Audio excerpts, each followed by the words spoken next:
अस्सलामु अलैकुम। तमाम मुआमिनीन को मेरा सलाम है। और आज मेरी कोई तबीयत भी सेट नहीं थी, लेकिन मैंने कहा यार आज एक दूसरा लेक्चर जो है सब भाइयों के लिए जो है बनाते हैं। तो बड़ी मुश्किल से ये एक मैंने पढ़ा है और फिर इसके अंदर से अपने हिसाब से कुछ एमसीक्यूज़ बनाए हैं। आप लोग भी ख़ुद भी पढ़िएगा और इसको भी देख लीजिएगा और ख़ुद भी पढ़िए। अगर कोई चीज़ मैं मिस कर गया हूँ तो वो मुझे कमेंट्स में आप बता सकते हैं। चले आते हैं हम अपने आज पहले क्वेश्चन की तरफ। What is the name of the act as mentioned in the document. तो इसमें वो पूछ रहा है कि ये डॉक्यूमेंट के अंदर जो इस एक्ट का नाम है वो क्या है। हज एंड उम्रा एक्ट पॉलिसी एक्ट है, या हज एंड उम्रा रेगुलेशंस एक्ट 2023 है, पिलग्रम्स लाइसेंस एक्ट 2023 है, या रिलीजियस ट्रैवल मैनेजमेंट एक्ट 2023 है। तो गाइस इसके अंदर जो इसका सही आंसर है वो है नंबर 2 पे, हज एंड उम्रा रेगुलेशन एक्ट 2023। तो इसमें कुछ भी वो मैंने अपनी तरफ से छोटी छोटी चीज़ें भी देखी हैं, इसमें वो कुछ भी आपसे पूछ सकते हैं। तो दूसरा क्वेश्चन है, to which areas does this act apply, कि ये एक्ट जो है या कानून जो है ये कौन से एरियाज़ में अप्लाई करता है। अर्बन सेंटर ऑफ पाकिस्तान है, रिलीजियस साइट्स ओनली है, या होल ऑफ पाकिस्तान है, या स्पेसिफिक प्रोविंसेस है। तो ये फेडरल लेवल का है, तो ये पूरे पाकिस्तान के लिए होता है, होल ऑफ पाकिस्तान के लिए। तो मुआमिनीन अब जो नेक्स्ट हमारा है क्वेश्चन है, what does the term company means under this act. तो वो पूछ रहा है कि ये जो कंपनी नाम है ये इस एक्ट के अंदर क्या आपको बता रहा है।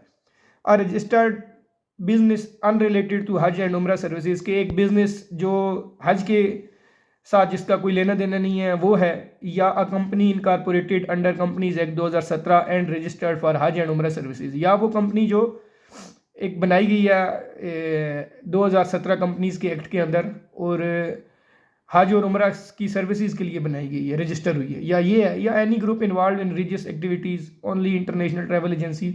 तो इसका जो एग्जैक्ट जो आंसर है वो है कि ये उसके लिए है आपकी कंपनी जो इसके लिए हज एंड जो सर्विसेज है उम्रा सर्विसेज उसके लिए बनाई गई है। तो ऑप्शन बी जो है इसका राइट आंसर है।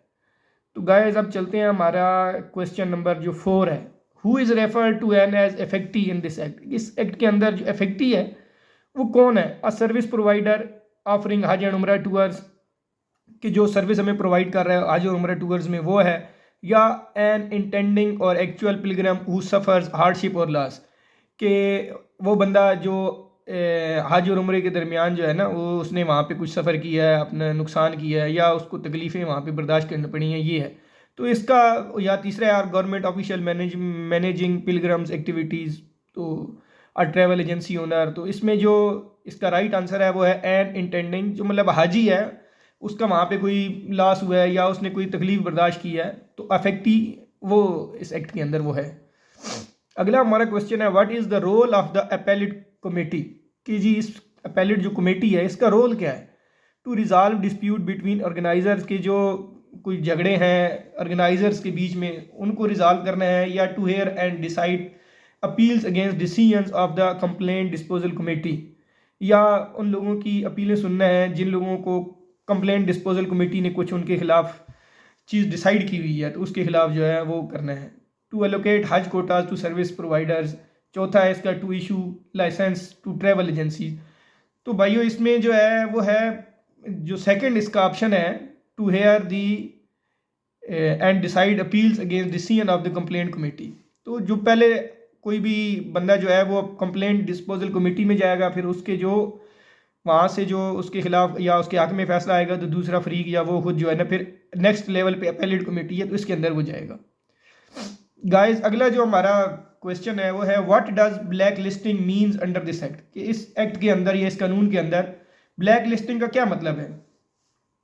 परमानेंटली सस्पेंडिंग करना है किसी लाइसेंस को या हाजी को, या आर्जी तौर पे टेम्पररी बैनिंग हज ट्रैवल फ्रॉम सर्टन रीजन्स, के किसी एक इलाके के हाजी को कुछ अरसे के लिए जो है ना वो बैन करना है, या imposing ban on a person और सर्विस प्रोवाइडर फॉर नेग्लिजेंस और मिसकंडक्ट, या कुछ बैन उनके ऊपर या एक आम बंदे के ऊपर या मतलब जो सर्विस प्रोवाइडर है उसके ऊपर लगाया जाए। तो इसका जो तीसरा है इम्पोजिंग अ बैन ये है।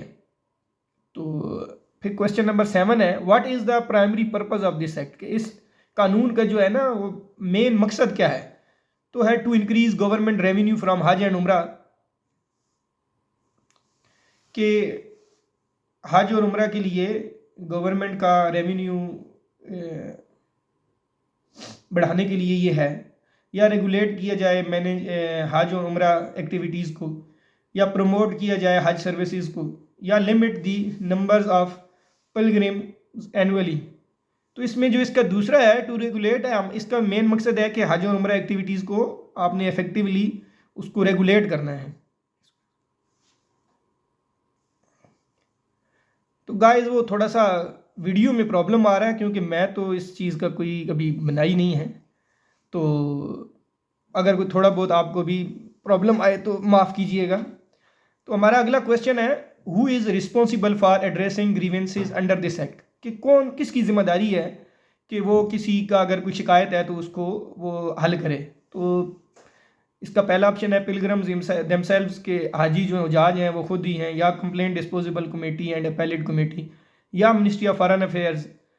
तो अब देखें ना, ये आपको कंफ्यूज करने के लिए मिनिस्ट्री ऑफ फॉरेन अफेयर्स भी इन्होंने डाल दिया है। तो हज एंड उम्रा ऑर्गेनाइजर्स, तो ये जो चारों हैं इनमें से जो कंप्लेंट डिस्पोजेबल कमेटी है ये पहले नंबर पे होगी जिसको आप कंप्लेंट करेंगे। तो फिर उसके बाद जो है ना उसकी जो अपील होती है उसमें अपीलेट कमेटी में आप जाएंगे। तो इसका जो राइट आंसर है वो सेकंड है, complaint disposal committee and appellate committee.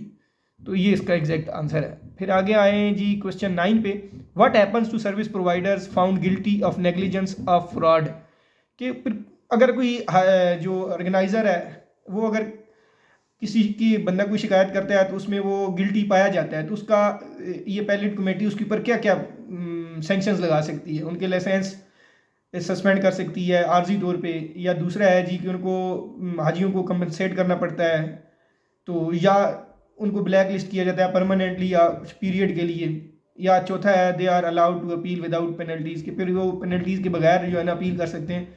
तो इसका जो सही आंसर है वो है कि ये उनको परमानेंटली या कुछ पीरियड के लिए अपीलेट कमेटी जो है वो ब्लैक लिस्ट कर सकती है।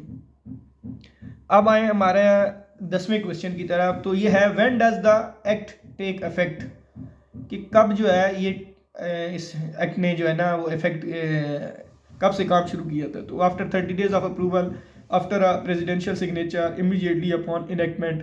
तो गाइस इसका जो आंसर है वो मेन है कि जैसे ही एक्ट बना, वैसे तो जब दोनों हाउसेस से पास होता है तो फिर प्रेसिडेंट के पास जाता है, साइन करता है, तो फिर वो बन जाता है। लेकिन ये इसने एक्ट जो है ना वो इनेक्टमेंट वो हुई थी जैसे ही ये बनता गया था तो इसको लागू कर दिया गया था। तो इसका जो थर्ड ऑप्शन है ये भी ठीक है। तो आपको वो थोड़ा कंफ्यूज करने के लिए आपको सेकंड वाला भी उन्होंने दे दिया, आफ्टर प्रेसिडेंशियल सिग्नेचर। तो अगर थोड़ा सा वो है टेक्निकल, अदरवाइज तो जब प्रेसिडेंट साइन कर देता है तो वो बन जाता है, एक्ट बन जाता है और इमीडिएटली लागू भी हो जाता है। तो ये दोनों में से ये तीसरा जो है ये ज़्यादा अच्छा है। अब 11वां क्वेश्चन है हमारा, what is the significance focus of this act, इस एक्ट का फोकस क्या है। इंक्रीजिंग हज quotas for private companies, establishing of a framework for licensing, managing and monitoring हज एंड उम्रा, या लिमिटिंग इंटरनेशनल पार्टिसिपेशन इन हज, या पेनलाइजिंग गवर्नमेंट ऑफिशियल्स फॉर डिलेज। तो इसका जो सेकंड है कि ये establishing a framework for licensing, managing and monitoring हज एंड उम्रा। तो राइट आंसर इसका ऑप्शन बी है। फिर हमारा अगला क्वेश्चन है 12, what is meant by compensation in this act, कि इसके अंदर कंपनसेशन जो है इसका क्या मतलब है। Money given to service providers for successful operation, money payable to the affectee by the defaulting services provider organiser. तो इसका जो बी है उसका है कि कोई कंपनसेशन जो होती है वो हमेशा, वैसे तो बहुत सी चीज़ों में होती है लेकिन एक हाजी के लिए अगर उसको कोई सर्विस प्रोवाइड नहीं की गई तो पैसे की सूरत में उसको कंपनसेट किया जाता है।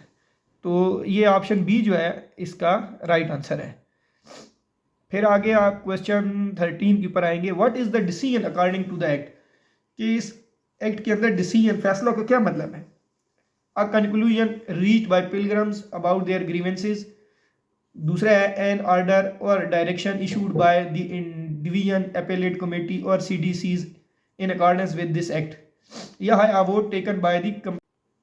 तो अब इसमें जो है सी है a vote taken by the competent authority, चौथा है a decision made by a travel company. तो इसका जो ऑप्शन बी है ये इसका राइट आंसर है। तो अब हम अपने जाते हैं क्वेश्चन 14 के ऊपर। टाइम बहुत कंज्यूम हो रहा है तो मैं थोड़ा सा कोशिश करूंगा कि जल्दी जल्दी इसमें बोलूं। तो who is defined as the competent authority in the document, इस डॉक्यूमेंट में जो कंपिटेंट अथॉरिटी है वो क्या है? अ Hajj and Umrah services provider, travel agent, या the secretary as defined in the rules of business 1973, या द CEO ऑफ हज एंड उम्रा कंपनी। तो गाइज ये जो फेडरल गवर्नमेंट का सेक्रेटरी होता है ये कंपिटेंट अथॉरिटी होता है। तो इसका आंसर सी जो है वो ठीक है। वट आगे नेक्स्ट क्वेश्चन है 15, what constitute a complaint under this act. इस एक्ट के अंदर कंप्लेंट का क्या मतलब है? Any oral grievances from a पिलग्रम, a formal grievances lodged in writing. तो कोई भी चीज़ होगी राइटिंग में जब होगी तो वो कंप्लेंट होगी। अदरवाइज वर्बली तौर पे तो आप वैसे ही शिकायत कर सकते हैं, शिकवा शिकायत होती है, लेकिन जब सीरियस नोयत की होगी तो आपको रिटर्न में देनी होगी। तो ये बी जो है ये इसका एग्जैक्ट आंसर है। अब 16 है, what does the term complaint disposal committee, कि CDC क्या है? तो इसका मेन मकसद होता है committee constituted under this act for the disposal of complaints related to Hajj and Umrah. तो इसका राइट आंसर ये है कि ये कमेटी जो है ये बनाई इसीलिए गई है कि लोगों के जहाज के जो है ना कंप्लेंट्स जो हैं उनको सॉल्व करना है या उनको डिस्पोज ऑफ करना है। तो इसका जो सी है वो राइट आंसर है। तो 17 है, what does the term donations refer to this act. Donations का इस एक्ट में क्या है? Money received for personal use, sum received or transferred in a fund from any organisation or person, fee paid by pilgrims, taxes collected. तो इसका जो है B है वो राइट आंसर है कि सम कोई अमाउंट जो है रिसीव हुई है, ट्रांसफर हुई है किसी फंड से, किसी भी ऑर्गेनाइजेशन से या बंदे से। अब 18वां है, who can be consider a defaulter, कि इस कानून के तहत जो है ना डिफाल्टर किसको कहा जाएगा? Any company or individual violating the provisions of this act, only companies failing to pay taxes. और सी है pilgrims who do not complete their payment. और डी है travel agents who work internationally. तो इसमें ये जो ए है ये इसका राइट आंसर है। 19 है, what is the role of the division concerned. तो इसमें रोल क्या है? इसमें रोल है to handle business allocated this under this act. ये जो सी है ये है। गाइस मैं थोड़ा सा जल्दी जल्दी कर रहा हूँ क्योंकि वीडियो जो है काफ़ी लंबी हो रही है तो आप लोग भी बोर हो जाओगे। तो आगे नेक्स्ट क्वेश्चन है 20, what is the primary purpose of CDC's complaint disposal committees. तो हमारा जो कंप्लेंट डिस्पोजल कमेटी है इसका मेन मकसद क्या है? To organize program travel logistic, to regulate the financial aspect of हज and Umrah, to address grievances and resolve complaints. तो ये काफ़ी जगह हमने पहले भी जिक्र किया है कि ये CDC's का मतलब होता है कि वो जो शिकवे शिकायत हैं हाजियों की वो उसको जो है ना सुनना। तो ये मेन उसका सी जो है ये ऑप्शन है। आगे है 21, which authority ensures the compliance of provisions under the act. इस तो pilgrims themselves the division appellate committee and CDC's। तो इसका जो बी है ये इसका ये अथॉरिटी है इस एक्ट के तहत बनाई गई है। आगे 22 है, what are dues as defined in this act. इस एक्ट के अंदर जो ड्यूज हैं वो क्या है? मंथली फीस है paid by pilgrims, outstanding payments against an organizer related to pilgrim affairs, या taxes imposed on Hajj and Umrah services providers, या वॉलंटरी कंट्रीब्यूशन। तो इसका बी है, outstanding payment against an organizer relating to pilgrim affairs. ये B इसका option है। फिर है 23 जो है 23 है, what does the term fund include as per act. इसके अंदर जो फंड है वो क्या जाहिर करता है इस कानून के तहत? Only the Hajj operation fund है, या हज ऑपरेशन फंड, उम्रा फंड और any other fund created under this act. तो या Pilgrim fees collected by the government, travel agency accounts. तो इसके अंदर जो है ना बी जो है वो इसका एग्जैक्ट आंसर है, Hajj operation fund, Umrah fund and any other fund related to this act के अंदर जो भी फंड होगा वो सारा वो यही कहलाएगा। अगला है जी 24, what does the term fee means under this act. इस फीस जो है इस एक्ट के अंदर क्या है? Charges prescribe for licensing or registration under this act. तो ये ए है गाइस। आगे 25 है, what does the term Hajj package include. Only cost of travel to Saudi Arabia. हज पैकेज के अंदर सिर्फ ट्रेवल की कास्ट नहीं होती, हज जो पैकेज होता है उसके अंदर कास्ट ऑफ हज and allied facilities approved by the cabinet for government and private Hajj schemes. Donation made by services provider, accommodation and meals only. तो इसमें जो बी है ना, उसके अंदर पूरा एक पैकेज होता है। आपको हज फैसिलिटीज़ दी जाती हैं, आपको वहाँ पे हज कराया जाता है, आपको खाने का इंतज़ाम किया जाता है, आपकी ट्रांसपोर्ट का इंतज़ाम किया जाता है, लॉजिस्टिक सारी आपकी अंडर आती है। तो हज पैकेज एक तमाम सहूलियात का एक पूरा एक पैकेज होता है। अब व्हाट आर, अगला क्वेश्चन है, what are grants as described in this act, कि इस एक्ट के अंदर ग्रांट्स क्या हैं? Funds provided by pilgrims to organizers, के वो फंड जो हुजाज जो हैं वो देते हैं ऑर्गेनाइजर्स को, या sum receive from government organisation for the Hajj operation fund. तो ये जो बी है ना, ये इसका मेन है, गवर्नमेंट की तरफ से और दूसरे ऑर्गेनाइजर्स की तरफ से जो भी आपको पैसे रिसीव होते हैं तो वो मेन इसमें होते हैं। इसको क्या, हु इज़ हज ग्रुप ऑर्गेनाइजर, HGO। ये देखें ना आप, ये भी आपको कह सकते हैं HGO स्टैंड्स फॉर। तो ये है, ये किस लिए है? तो an individual facilitating private pilgrims, a company duly license. तो इसका जो HGO है, कोई भी कंपनी जो इसी जिसने लाइसेंस हासिल किया और रजिस्टर हुई हो इस एक्ट के अंडर, तो वो HGO कहलाती है। अब 28 है आगे क्वेश्चन हमारा, what is the license under this act, किस एक्ट के अंदर लाइसेंस क्या है? A certificate for pilgrims travel abroad, B है permit or certificate for of registration issued of company for providing services of for Hajj. तो ये इसका जो बी है ना, कि एक कंपनी जिसको सर्टिफिकेट गवर्नमेंट ने दिया हो कि जी वो हज और उम्र में फैसिलिटीज़ और अपनी सर्विसेज प्रोवाइड कर सकती है, तो ये लाइसेंस इसको कहते हैं। फिर 29, what is the definition of organiser or service provider in this act, इस के अंदर जो ऑर्गेनाइजर और सर्विस प्रोवाइडर से क्या मुराद है? A government entity managing pilgrim activities या सर्विसेज। तो ये इसका बी आता है, a person or company registered with the division concern for rendering services to pilgrims for Hajj and Umrah. तो ये 29 का जो है ना बी आएगा। ऑर्गेनाइजर जो होगा वो जो भी हुजाज को सर्विसेज प्रोवाइड करेगा और अपनी हज और उम्रा के दौरान। तो अब हम आते हैं 30 की तरफ, who can provide grants under this act, इस एक्ट के तहत ग्रांट कौन देगा? तो ओनली पिलग्रिम्स पार्टिसिपेटिंग इन हज, या फेडरल और प्रोविंशियल गवर्नमेंट्स ऑर्गेनाइजेशन और इंडिविजुअल्स, या इंटरनेशनल डोनर्स ओनली, या लोकल ट्रैवल एजेंट्स। तो इसका बी है गाइस के मोमिनीन, ये जो फेडरल और प्रोविंशियल गवर्नमेंट्स भी अपने फंड्स देती हैं, जो सब्सिडीज देती हैं हुजाज को, तो ये भी उसके अंदर आता है।